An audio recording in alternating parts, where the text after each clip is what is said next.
they get a budget of $100,000 or something, 150 grand every Super Bowl. Yeah. 150 grand. Can that go to the onion skins or the potato skin table? And remember, the bar was not close to where the Super Bowl stuff was? Not close. The J.W. Marriott, we might as well stay in New York in our apartments. And Dan was in the La Quinta Inn at the airport. That's right. An hour and a half away. Yeah, and they didn't tell him it was O'Hare Airport. Poor Dan. Nick went out of his room, so I my cousin Jeff was coming, so I got a room with 2 beds, and Dan put all the equipment in the room. So you're gonna have to make 2 trips. I said, Dan, you can put the equipment here, come on. But then Dan had to stay in the room too. I didn't realize that. So in the afternoon, I was trying to nap. I was sitting on the bed, laying on the bed, and I was in a big fight with my girlfriend at the time. We got into a fight right before we came out there, and she didn't come to Super Bowl. So I remember dealing with her, and like she yelling, we made up right before you went, and you probably didn't really want me to go. And no, of course I want you to go. So, right, The entire time I'm looking at Dan holding a printer. Well, the liquid is so far away. Test. Yeah.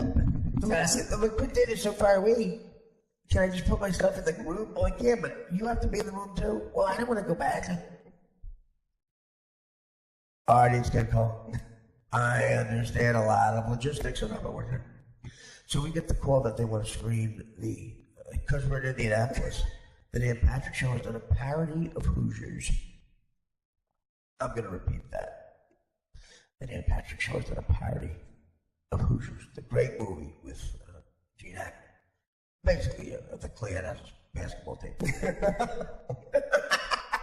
Basically. Most racist. Basically, Gene Hackman's the great Klugel of the Indiana. They got a white basketball team. They hate China. That's the premise. That's the premise. Tell you that black people, African Americans, don't let them fool you. That's all that movie is. It's Gone with the Wind, the basketball. You're gonna tell me you're gonna travel 50 miles on a no-good cart and a slow-minded darky? That's a Clark Gable line. A Clark Gable line of Gone with the Wind. And finally, people like, the movie critic of New York Times and the New York Post, they finally came out and said, enough every Christmas of showing this racist relic. It's so racist. Miss Scott, I don't know nothing about birth of no baby. Oh, Miss Scott, you gonna tell me you gonna eat something. I don't have you be too skinny. You ain't gonna be too skinny, Miss Scott. When them people come and say that, if people come a courting you. The gentleman come a courting you, Miss Scott, you gonna be nice and chubby. You gotta eat something. You gonna eat something and you gonna take your nap in the afternoon. They would take it. All the white girls are napping. And these little black chicks are fanning them. Ugh. And I must have something. My cousins and I were watching it, and it was like a gut reaction, like a reflex. When we saw that, we actually went, "Oh, the good old days."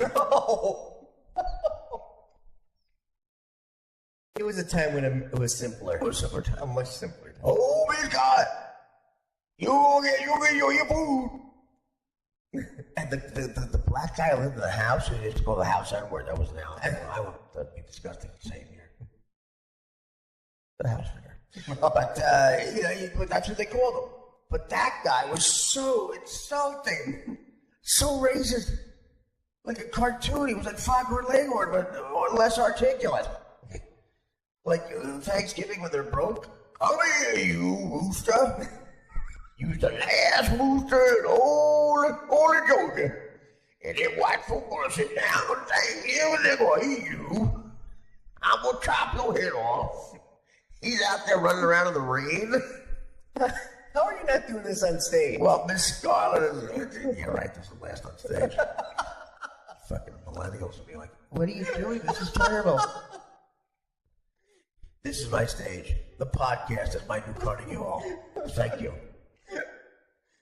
That's right. I played the real Carnegie Hall too, motherfuckers. Take that, Nick Thune. Let's see Nick Thune sell like Carnegie Hall in 2 fucking hours. A record for comics, by the way. Yeah, he's out there. He's trying to find a rooster. Because the turkeys aren't around because they're broke. Because all the Yankees came through. The Yankees and the carpetbaggers. Hey, Pooh. Took everything. Took Tara, the lamb. Oh, Miss Scott, as I told you, you must be firm with darkies, but not too firm. Darkies? What the fuck? Every hero of the movie is a racist slave owner, and they get you to be sympathetic towards the slave owners. Okay, Charlotte, I don't give a damn. So yeah, while the rooster guy is trying to find the rooster in the rain, the white people gonna eat you. I'm gonna chop your head off. You the last little root in Georgia. You've come down with the fever. That scene in the hospital. The church becomes the hospital, and the old Southern doctor, the Confederate guy, oh, please, doctor, give me something for the pain. The overacting. Please, doctor, give me something for the pain. I've got nothing to give you, son. We're going to saw your leg off now. You get there? No. You hit Miss Charlotte with a saw. Charlotte, get me my saw. He says it in front of the guy. He no discretion at all. Oh, get something for the pain. No, sir. I got nothing to give you. Charlotte, get the saw. It's rusty. Get the rusty saw. Can you run it under hot water to disinfect it? We have no hot water. Get the catheter.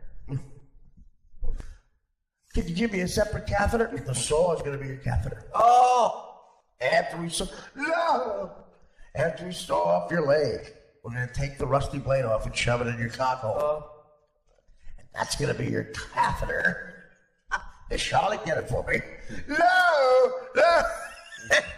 Vivian Lee goes 2 feet because I can't watch. She's too late to hear the guy going, ah! We have to go on one of those Ben Mankiewicz cruises for Turner Classic Movies with you doing this. Yeah. Make a reference a few more people don't get. Dan just said something that only like older homosexuals know. Like James Lipton fans. He's been on the show. Whatever. He hasn't been on the podcast. Has he? Who knows?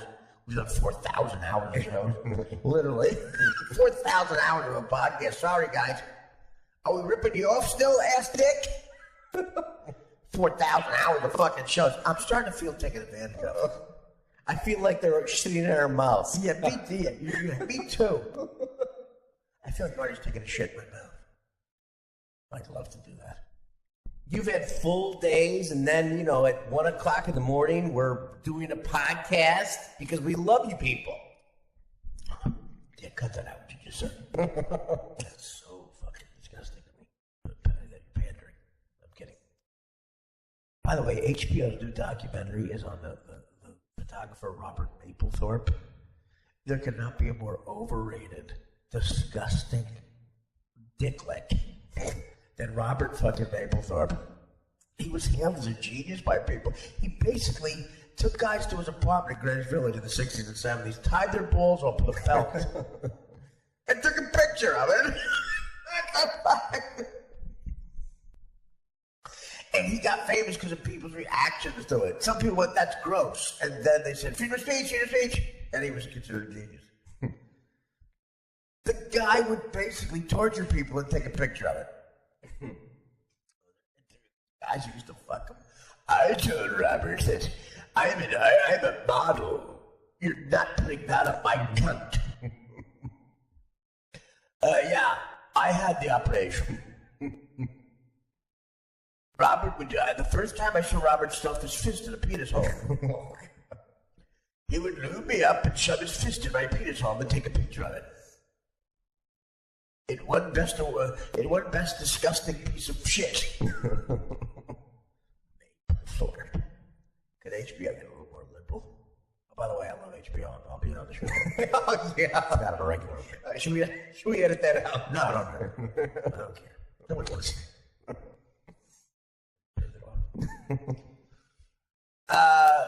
Yeah. So I forget what I was talking about. Meatballs. Yeah, meatballs. Well, not meatballs. Oh, you do this with meatballs? Yeah. That's right. Like Dan really wants me to say that. Well, you're very proud of it. Like Chef Prudhomme. You have to cook the meatballs. You have to cook them in the sauce. You do that? No, I know. But when we get fresh direct meatballs, that's what it all started out with, the fresh direct. Yes. Well, anyway, the Dan Patrick Show did I want to get to that. Yeah.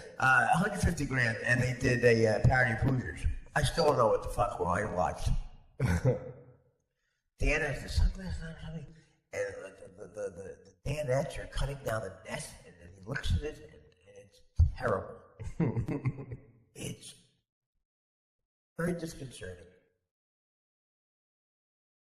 Right, Dan? What was it? It was, I don't know. Was the last scene or something? Yeah, I couldn't understand it. I didn't understand it. Look, the job was great except for that, because you'd watch that and Chris Long was next to you, and you realize he gave the money and he liked it, and you have to somehow fake that you like it.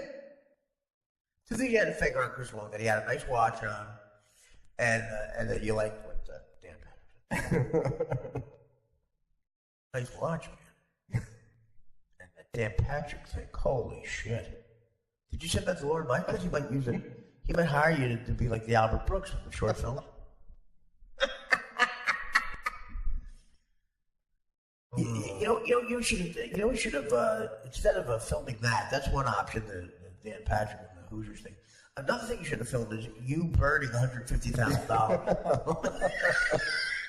You pouring gasoline on $150,000 and lighting a match. That's another option. I think Artie's being sarcastic. I had a guy named Sarcastic Sam, the morning guy, named Charlotte. I remember Ken would give us like little pep talks. Listen, after the Dan Patrick thing runs, you gotta laugh hard. Like, really? I was giving myself a little pep talk. Let's go Adderall. Good pep talk. Oh, by the way, Art, have you seen Chris's new watch? If I'm not mistaken, Chris, you got that in Rome. No, I got it in fucking Italy, faggot. I'm sorry, I thought Rome was in Italy. I'm an asshole. Yeah, Ken was a great. He's a middle management guy. Yeah. He's a lot right now. It's becoming an obsolete thing. Ken was a guy. If you were talent, like he kissed my ass on a way. Like again, I'm a scumbag, I'm a junkie, and he would kiss my ass as if I were the king of England, because I was, above him because I was talent. Like, yes, I don't know. Yeah, I love that shirt. You really pull it out. People say you're heavy set. I don't think so. I think you're big boned with that. But I could change his mind about anything. It's raining out. No, it isn't. Of course, it's not raining. Yes. It's going to be a great summer. It's not summertime. It's winter, of course. No, what season do you want me to say it is? Right? I'll let you know later. Okay. Later on, Artie's going to tell me what season it is. And Ken, God love him, he would every once in a while think he was in that upper management and crack a joke. He is. And then they would look at him like, who the fuck are you? Yeah, well, yeah, it's like, when someone thinks you're part of the gang and they crack a terrible joke, that was Ken. Yeah. We call that person Danny. I'm sorry. Yeah, Ken was yeah, God, that reminds me of a knock joke. Knock. Knock. Go fuck yourself. Okay, I'll get to it later. Guys, I don't know if you meant Shane. Shane is going to be typing in something while you're talking. It's his show report. Shane's a very talented screenwriter. This is a stepping stone for Shane. He's the next Jerry Buckner. Yeah, oh yeah. And of course, I just sold my house to all of the Portland Trailblazers. He sold his house to a basketball player. They moved him around like a peg. He was in some part of the company, the poor guy. Yeah, I was in Alaska for 3 days until I got the call. And now I was going I was in Juneau for a while, and I got the call that I was going to Anchorage. And as I was unpacking in Anchorage, I got the call that I was going back to Denver. So the missus sold the house again.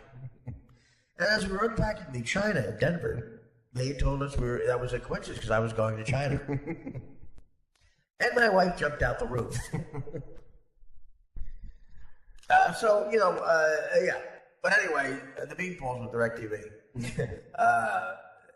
Dan does a thing with them. It's unbelievable. He just cooks them just right.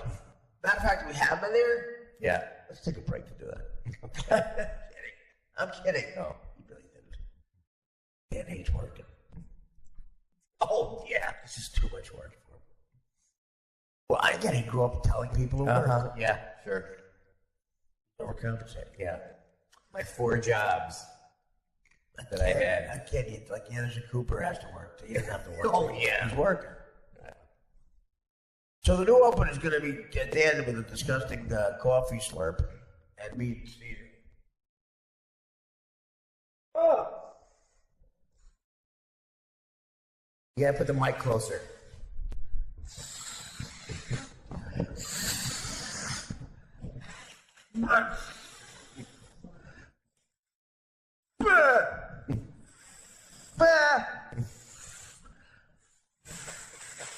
Oh, Felix Hunger. What the hell are you doing?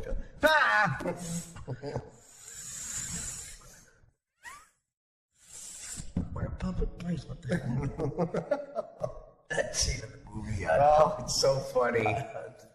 Walter Matthau. What the hell are you doing, Felix? Here's my sinuses. Did they clear up? And then do you have any liquid to take a disgusting slurp of? Oh God, that girl! Oh no, don't even. See, you don't have to try. See, you don't know anything about comedy. You don't have to do that. It's so grotesque. You just sipping coffee. Just do the first part again. Don't try to be funny again. Oh God! Oh God, that's gross. Oh, it's so disgusting. Oh, you can feel the wetness.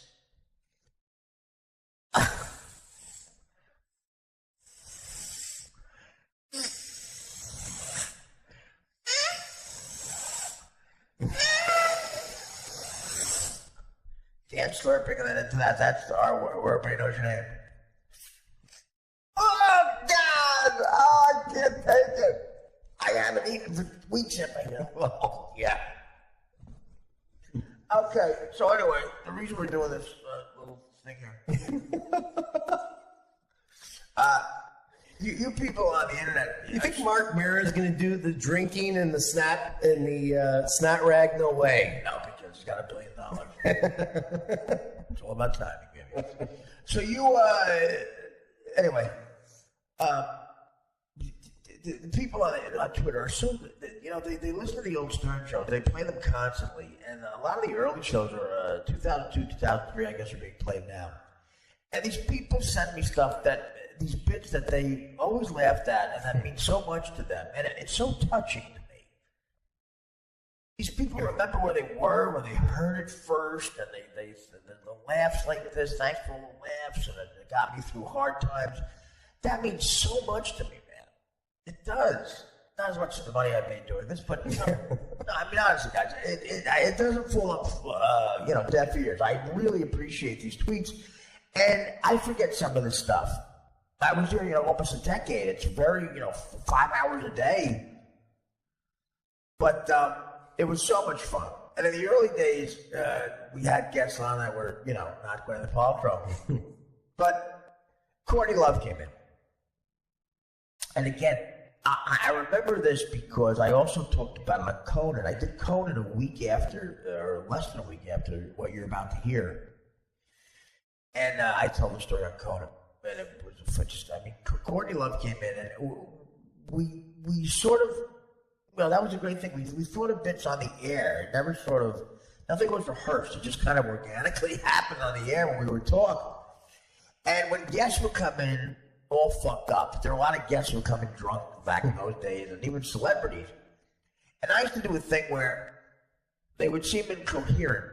And Freddie would play this circus music sometimes when stuff got out of control and surreal that I always thought was funny. And I started, when someone was incoherent, I started writing down every other word that they would say. And I just had a list of them. At the end of their interview, the bit would be, I'd say to Howard, I can recap what we just heard. And backwards, I would read all the words. So backwards, I was reading every other word. And a couple of people were so fucked up, they thought I really remembered what they said, stream of consciousness.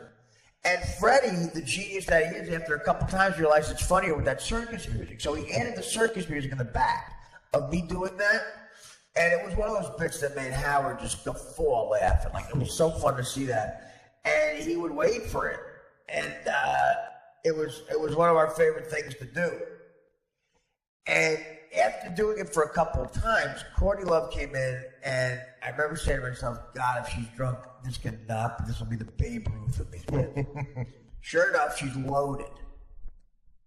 Allegedly, according to me.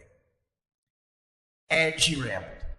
She rambled for 2 hours, saying God knows what. But I wrote down every word. And I kind of recapped it at the end. I said, Howard, I got to recap. And Fred got the circus music after the first couple of times. And basically, it was just, it really was odd. It was interesting to hear what she said. It was actually a weird thing. So she thought I was, her soulmate. She looked at me and said, oh my God. She started repeating it. She realized I was remembering what she said better than she was. And she really looked at me and said, where'd you get this guy from? And Howard goes, he goes, he's like my soul. I feel a connection with you. She really thought we were like kismet, like something was going on, because that's how she is. She's a lunatic.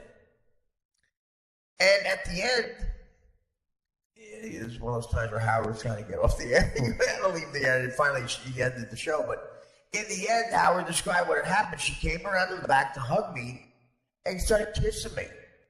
And she jumped into my arms. I was holding Courtney Love in my arms while she was giving me a hickey. She gave me a hickey, by the way. Wow. I went home, and Dana, my girlfriend Dana, that weekend, she saw a hickey on me. And she's giving me, who the fuck was Dana? Again, adorable. Sounded like nice. Who the fuck are you? What are you fucking with a hickey? I had a hickey. First time since the 10th grade. And, me and George Takei once. And I go, scoundrel. You scoundrel. Oh, it's dripping. So I said, Adrian, Jesus Christ. Oh, God.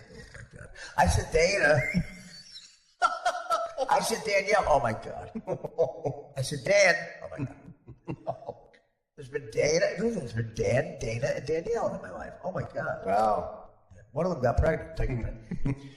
So I said, Dana, this is going to sound like I'm making it up, but no other boyfriend you ever had probably has this excuse, but Courtney Love gave it to me. It's on the radio. And I made her, she went back, she heard it, she confirmed it with her. Dana had a girlfriend who was a weedette hairdresser who listened to the whole show cutting hair. And she would interpret stuff to Dana, which is the worst, because Dana can only listen till 7:30. She was a school teacher. From 6 to 7:30, she'd listen to general class. If something went wrong, the hairdresser check. That's the worst. Yeah, so I get you like this. So, I understand someone thinks Carmen Electra has a nice ass. So-and-so said, so-and-so said, you fucked Jessica the drunk? Not Jeff the drunk. I told him to fuck off. Oh, that's how it happened. The tunnel. But, gave me it. So it ends up. So we do that bit I was talking about. I said, and listen to this shit I'm saying, and you can hear the interview Howard just did with her. It's really like I forgot what the interview was. I'm going to Kurt Cobain, no needle, I didn't kill him.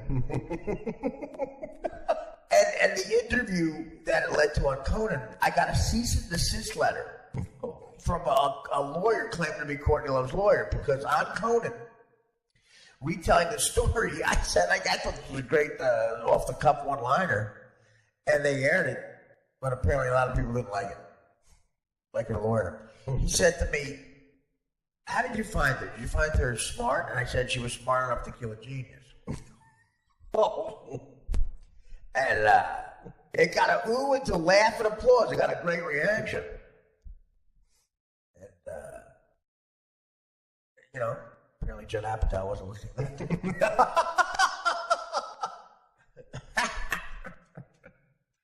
But he was listening when Amy Schumer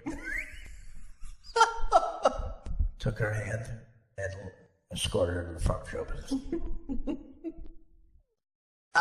So it was again, and the people who reheard this bit, God bless the Stern Show for still playing these things. It's like I'm still on the air, like a syndicated sitcom where only one guy gets the money.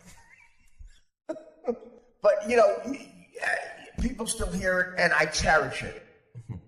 God bless Howard. And I said it on Twitter, to be a part of that. I love my podcast. The Stern Show was so special because you did all this great stuff, and millions of people heard it. It was relevant, it was edgy, and it was great. And this Courtney Love bit is one of my favorite mornings there. And God bless Freddie. I remember this. Do you really? Yeah, yep. I was listening at CKG, right, and I caught the last hour of the show, and I said, I got to go back and listen to the entire thing. So I made them make a tape for me. Was this the first time you started getting jealous of me? No. Motherfucker. No. I could do that with Courtney Love. Anybody could do it. I was so happy they hired you because I had just started to work at that station that had Howard Stern, and I really like him personally, but Craig Gass. No, personally. Craig Gass just didn't do it for me. I'm like, I'm going to get so sick of this. Well, I disagree in this sense. I understand what you're saying. I mean, you're being nice to me. You're a good friend. You're a loyal friend. But Greg was great on that show in the sense that, and he's gotten better with this, by the way. Greg now tells a great story. Craig. Whatever. I call Greg. He knows. I'm above him in trouble. No, actually, not really. But I love Greg. I do it. I'm going to call Greg forever, so forget it. Again, chicks correct you and shit like that. That's like Bruce Superfond. So I love him. And I'll say Gas, because now you got me all fucking anxiety here. The broad does. Excuse me, it's Craig. But, Howard just wanted to do impressions. And sometimes Gas will make the mistake of, as him telling the story. And Howard had no patience for it. And I think Greg suffered for it because he was so good at the impressions. That's all Howard wanted to hear. And at the time, he was the first guy to sit in all the time. Gas was the first guy to get a regular day on the show. He was every Monday for a while. And he did, at the time, a perfect Adam Sandler. He did a great Adam Sandler. He did a perfect Sam Kinison, which a lot of young kids don't know who Kinison is anymore. But back then, everyone did. Kinison might be the best impression I ever heard. When I heard his Kinison, I was in L.A., in the parking lot of the Norm Show, in the Warner Bros. Lot, and we would listen, and I thought they were playing a tape of Kinison. But the best thing he did was Gene Simmons, man. Yeah. And they would do a bit where Gene Simmons would sell off Kiss shit. And it's so great. But coming out of the impression now, didn't like it. And yes, he got way better at that, by the way. His stories are really funny. He's been on the road for a while, and I love him. He's a great guest. He's welcome here anytime because he's an amazing guest. But he was just sort of the competition in the beginning. Not that we ever got evil towards one another, because it was a very natural thing. But he was great. But the problem was he was limited.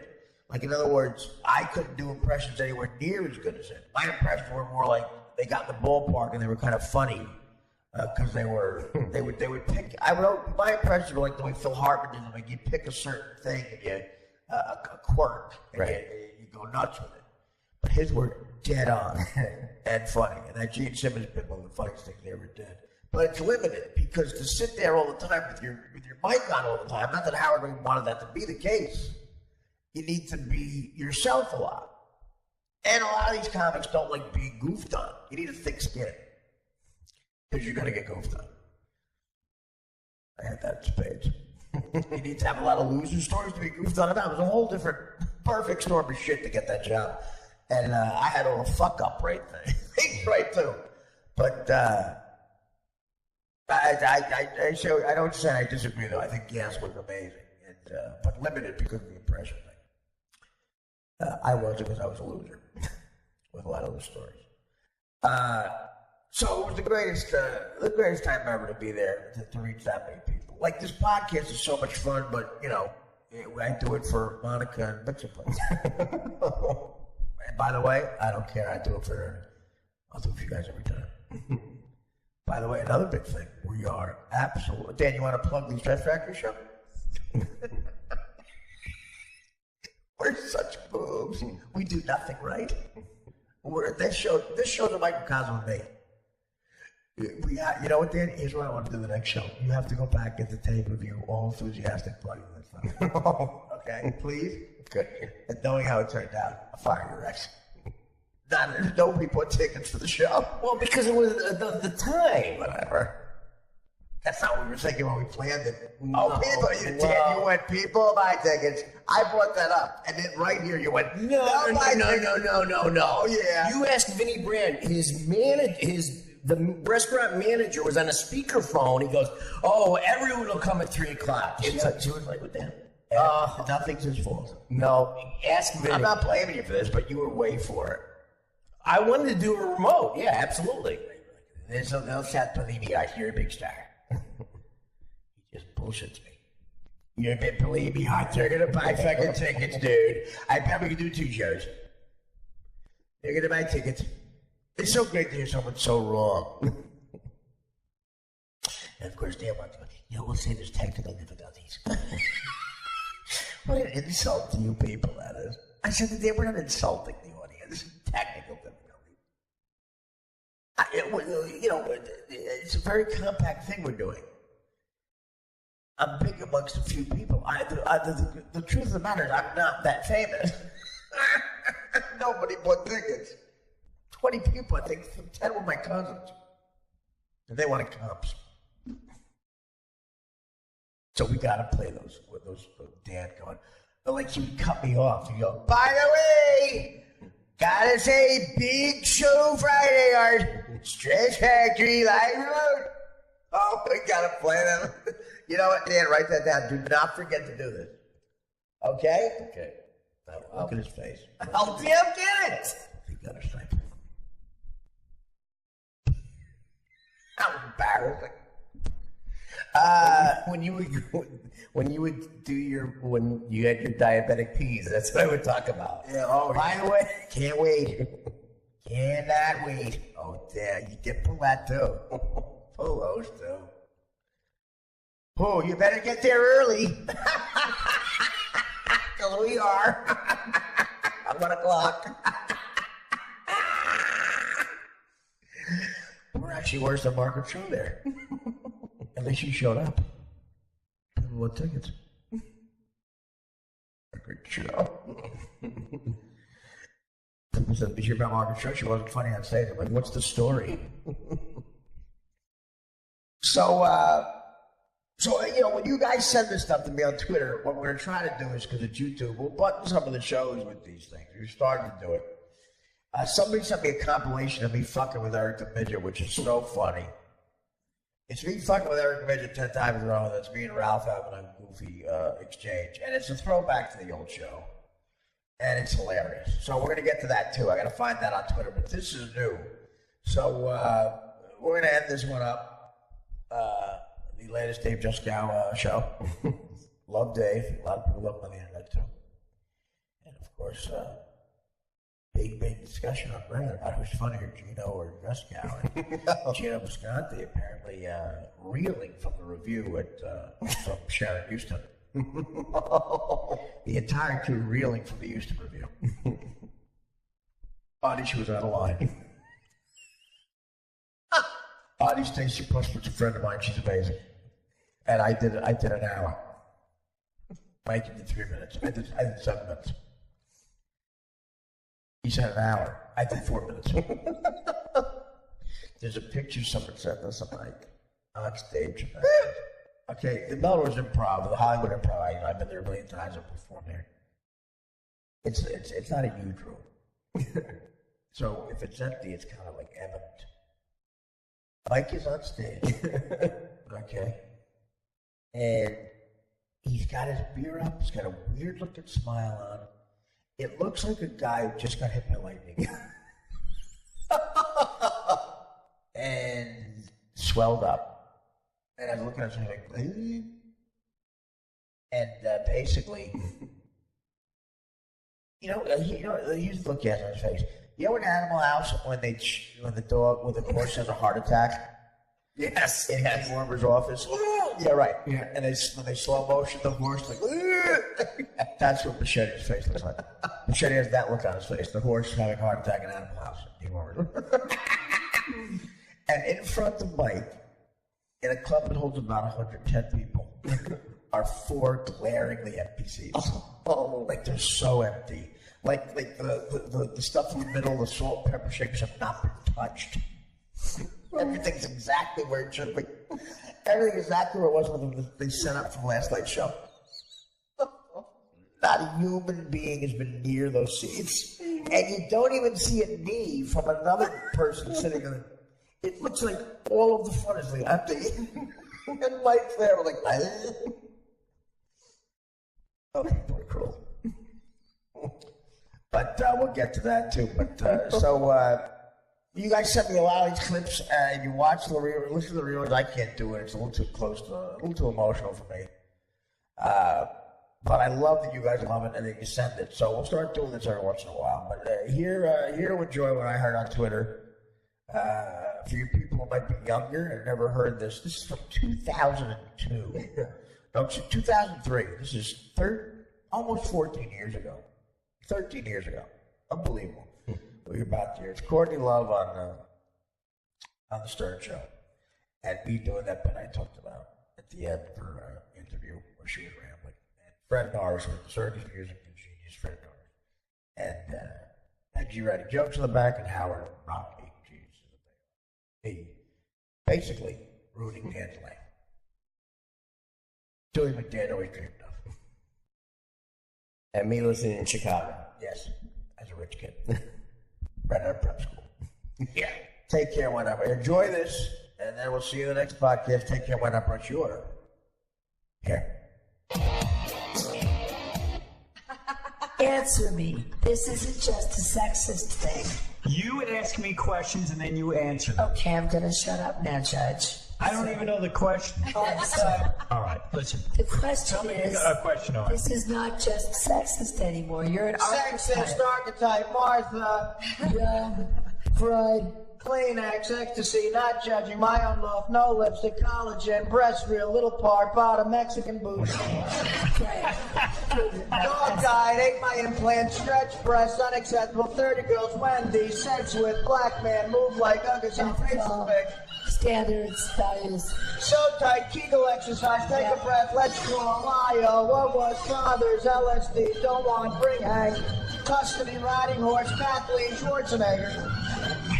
Rotting insides, intestines. I don't have time to say that I didn't sleep with so-and-so forever. Listen to me. My coochie is nice, Damon Dash. I'm happy you have a new Right. Damon Dash. Thank you, David Dash, Mark Spitz, Damon Dash, Bumble, Rupert retarded, Brad Pitt, Kurt Slut, with Hookers, Cup, Enemies, Pearl Jam, hips are awesome, butts are falling, Butts not falling totally. Long Island, That's doing all right. Linda Perry, But needs to be on the plotting machine.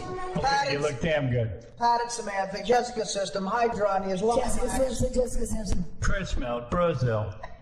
Oh, Jesus, no. Jane's Addiction. Biggest Gation, James Addiction, John Yogurt. My hips. Graze your nose, my Good hips, day. falling, Bumble and Bumble. Well-fitting trousers, Howard. And really good hairdo this time. Howard Chair, my coochie, And not you- judging. You look great. Pink Park, ecstasy. I once saw... Never did, Bugs Life, blood test, lot of sex, used needles in 80s, all friends are gay. Okay. And Barbie pussy's only seen one ever seen a Barbie pussy just once. All right, listen up. 10 years of stripping, I saw one Barbie. Courtney, I want to thank you for coming in today. Gay It's boy, great. rock star, friends with Allison, oxycodone, off context, my child, through pills, social worker, CNN. Press release, Beverly Hills, I love like snack, you. Niagara, I like you a lot. black eye at Wendy's, Cowan, come on, you're great. Linda Perry, Road Songs, Patty and Samantha, Women Give, Jessica Cincy, I'm happy. ADT. Okay. ADT. Divine bass player. Okay.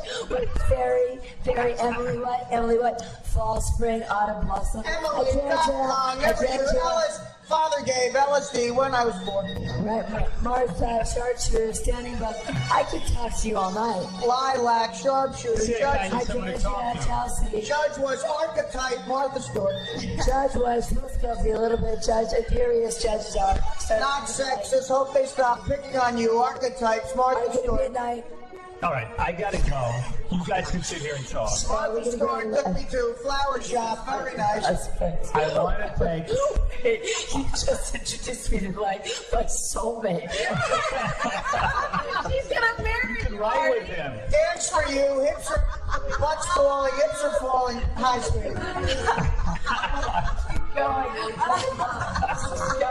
Keep going, Kurt Cobain never used drugs. Kurt Cobain, no sexual experience, enemies with Jane's Addiction.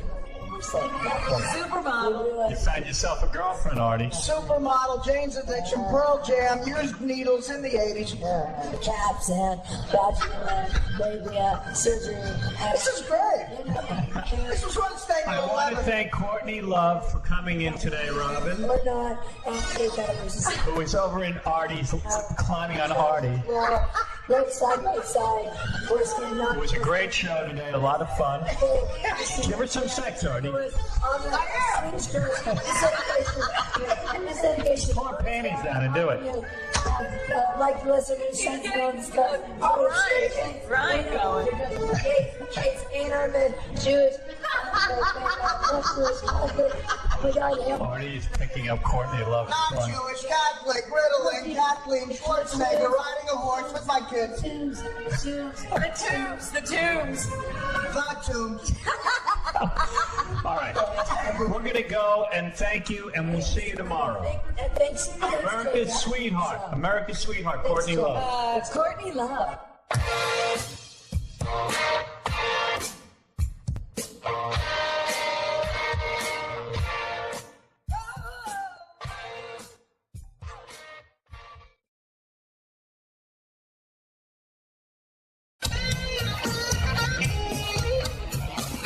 The Artie Lang Uncensored Podcast.